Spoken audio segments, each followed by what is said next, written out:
What's up, everybody? Welcome to Neon Mushroom. Welcome back if you've been here before. This is my ball python Nutmeg for any of those of you who haven't met her before.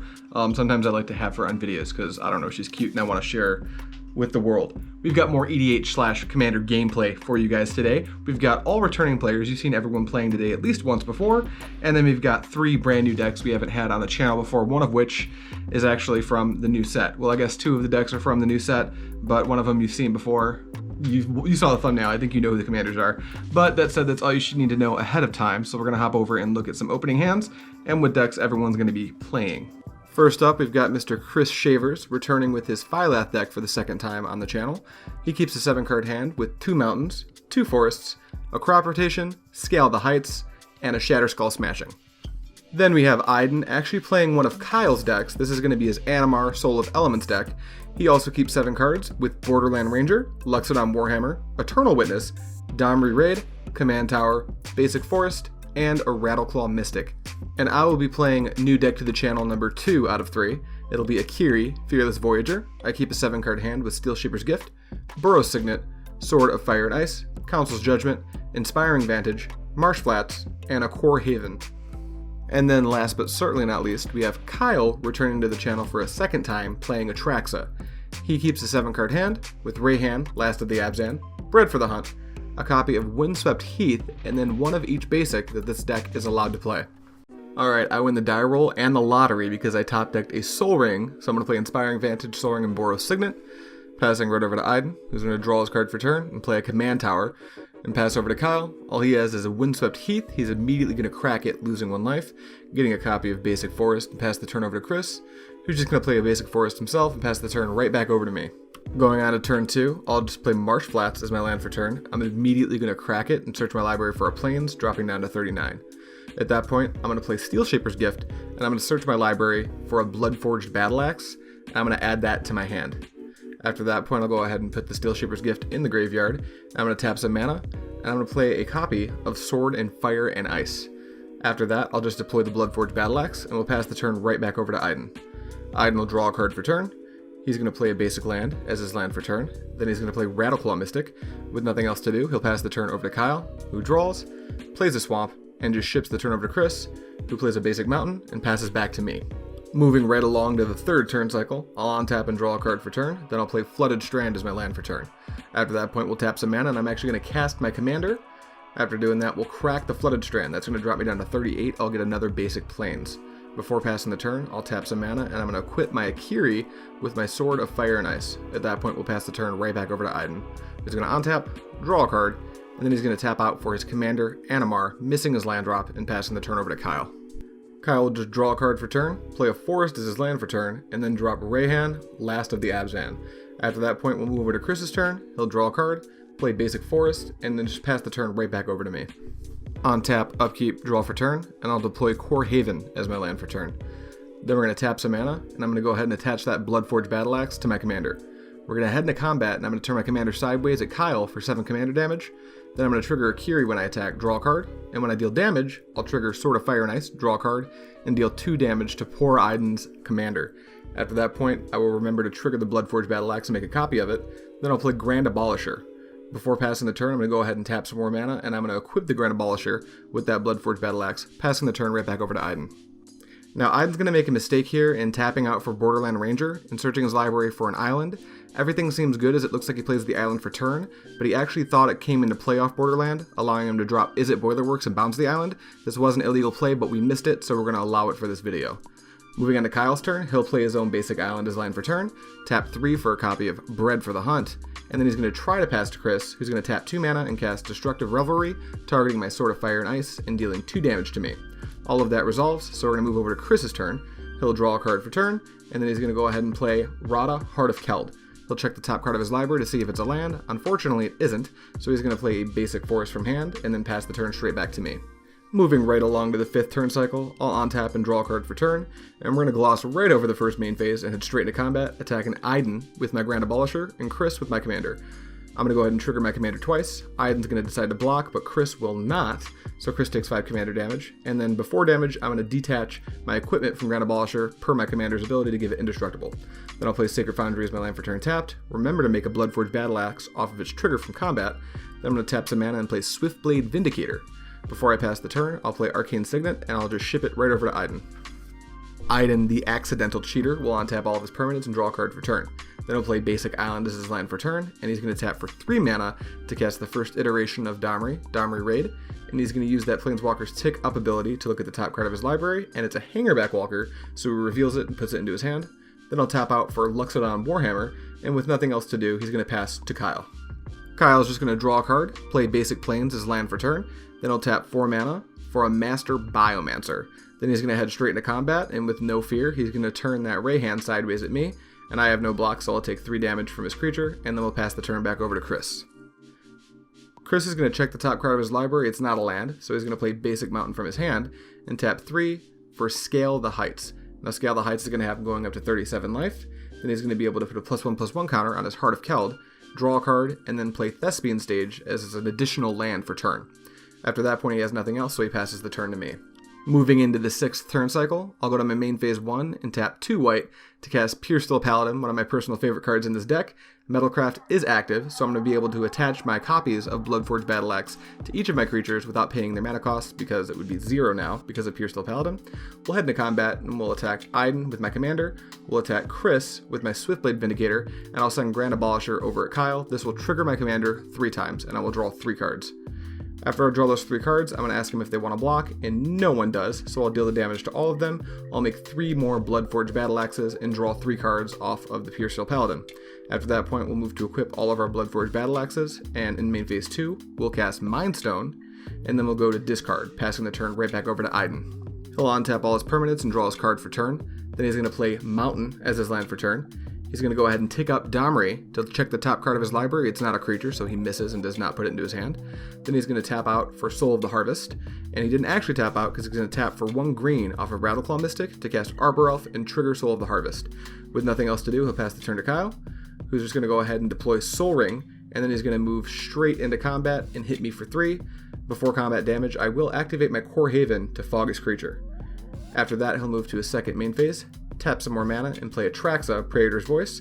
At end step, he's going to trigger Atraxa and actually choose to proliferate everyone's stuff. After that, we'll pass to Chris. Moving straight over to Chris's turn, he's just going to draw a card for turn and play Basic Mountain as his land for turn. He'll check the top card off of his Heart of Keld, and then he's going to tap 4 mana and cast Harmonize. This is going to allow him to draw 3 fresh new cards. After that point, he decides he really doesn't want to die to my Akiri next turn, so he's going to tap for 1 green and play Crop Rotation, sacrificing the forest, and he's going to go search his library for a Glacial Chasm. This is going to blank combat that's directed at him at the cost of a cumulative upkeep of 2 life. Moving on to my turn, I'll untap and draw a card for turn, playing a Castle Ardenvale as my land for turn. Then we're going to tap for 2 mana and play Umazao Jite, triggering Puresteel to draw a card. Then we're going to move to make the biggest play we've made this game so far, and tap 7 mana for Gazella, Blade of Gold Knight. Keep in mind all damage dealt to my opponents now is going to be doubled. I'm going to put that Puresteel Paladin to work and equip my Swiftblade Vindicator with all of my equipments and head straight into combat and attack Kyle with my Swiftblade Vindicator, triggering my commander and drawing a card. He's going to assign blocks. He decides he needs to double block, but it's not quite enough. I'm going to assign enough damage to kill both blockers and deal 14 to him with my first strike damage, triggering Jite. Then I'll minus the counters for no apparent reason to kill Kyle on the 2nd set of damage. Then I'll draw 6 cards because I made 6 copies of Bloodforged Battleaxe, which should have been 12 because of double strike, but I did miss it. Then in main phase 2, we're going to go ahead and equip all those Bloodforged Battleaxes, move to discard, and pass the turn over to Iden. Iden's going to untap all those permanents and draw a card for turn. Then he's going to go ahead and play Basic Mountain as his land for turn. At that point, he's going to tap some mana and cast his Animar for the 2nd time this game. That's going to trigger Soul of the Harvest, and he will draw a card. At that point, he wants to tap 1 green for a copy of Hardened Scales. This is going to allow his creatures with +1/+1 counters to enter with an additional, so when he plays his Hangerback Walker for 2, it's actually going to be for 3, and after that point, he'll draw a card off of the Soul of the Harvest and trigger Animar, passing the turn over to Chris. We'll untap, draw a card for turn, and check the top card, which is a land. He'll play it as a mountain as his land for turn. Then he's going to go ahead and tap everything but the Glacial Chasm and cast Nahiri's Lithoforming. He's going to go ahead and sacrifice 4 lands, draw 4 cards, and he'll be able to play 4 additional lands this turn, but they will come into play tapped. Now because of his Rada Heart of Keld, he'll play Terramorphic Expanse tapped off the top of his library, followed by a mountain, and then he kind of runs out of lands on top of his library, so he'll play 2 forests from his hand, and then with nothing else, he'll discard Faithless Looting, passing the turn back to me. Moving on to the 8th turn cycle, I'll untap and draw a card for turn. I'm going to play Basic Mountain as my land for turn. And then to Chris's demise, I'm going to play a Blood Moon. This is going to turn off the Glacial Chasm, so now I can officially attack him. I remember that my Jitte triggered for double strike last turn, so I put the counters onto it. And then I'm going to move to do a big re-equip and put a whole bunch of stuff on my Gazella and leave a lot of the stuff on my Swiftblade Vindicator. Then we'll cast Captain's Clause. This will trigger Puresteel Paladin, and I'll draw a card. We'll equip that to the Swiftblade Vindicator, and then we're going to go ahead and tap some more mana, and I'm going to cast Sword of War and Peace. That's going to trigger my Puresteel Paladin, and I'll draw a card, and then we'll attach that to the Swiftblade Vindicator as well. We're going to head into combat. We're going to swing the Gisela in at Chris for 30, and the Swiftblade Vindicator in at Aiden for an arbitrary amount of damage, winning the game. That was maybe the best showcasing for Akiri Fearless Voyager I could have hoped for her first game on the channel, and she's a relatively new commander, so that's really cool. Here at the end, I'm just going to talk about some things that maybe happened in the game, maybe weren't so obvious. We're probably obvious to most of you, but it's important to remember there's a lot of newer players that consume this commander content, and just kind of do a general breakdown of the game after the fact. In retrospect, we'll start with Chris and Kyle, specifically with Kyle, because neither of them did anything super impactful as far as like ending the game, but I would like to just kind of gloss over their game plans. Kyle was playing Atraxa, and he's playing a very fair Atraxa deck. Kyle's decks are more tuned for his play group that he plays with, which isn't us. It's a different group of people, and they play much more casually. Like I said before in videos, we're not EDH, but we are trying to play heavily optimized decks. We're avoiding doing super busted things that a lot of EDH decks would want to do, but we're still playing optimally and very focused and trying to end the game in a an efficient manner. So Kyle's still kind of getting used to that, but his Atraxa deck was still pretty sweet. He was able to pressure me a little bit with his Rayhan Last of the Abzan, which is a good choice. Unfortunately, I was moving too fast for it to really matter very much. And then he did do something really cool. He played his Atraxa, and in conjunction with Atraxa's Proliferate ability, he was able to proliferate all of my opponent's stuff, kind of cementing me as the arch enemy of the game. But I think he just played really well with the cards that he had. Moving right along to Chris, he was in a similar vein. He didn't really do a whole lot that game, probably due to the speed of the game. That Phylath deck definitely wants to grind and be a mid-range deck, and I was really pushing the tempo of that game quite a bit. He was able to make a really cool play. He had the crop rotation, and he was able to use that to get Glacial Chasm to blank at least one combat. If there's one thing I could change about the way he did that, is I would have done it at instant speed, maybe to stop me from attacking optimally. But I'm not really sure. It didn't really matter too much, I don't think. Although I don't think either of the blue players would have interacted with this crop rotation. I think they were probably invested in Chris being in the game for as long as possible to be another target, kind of herd immunity type situation.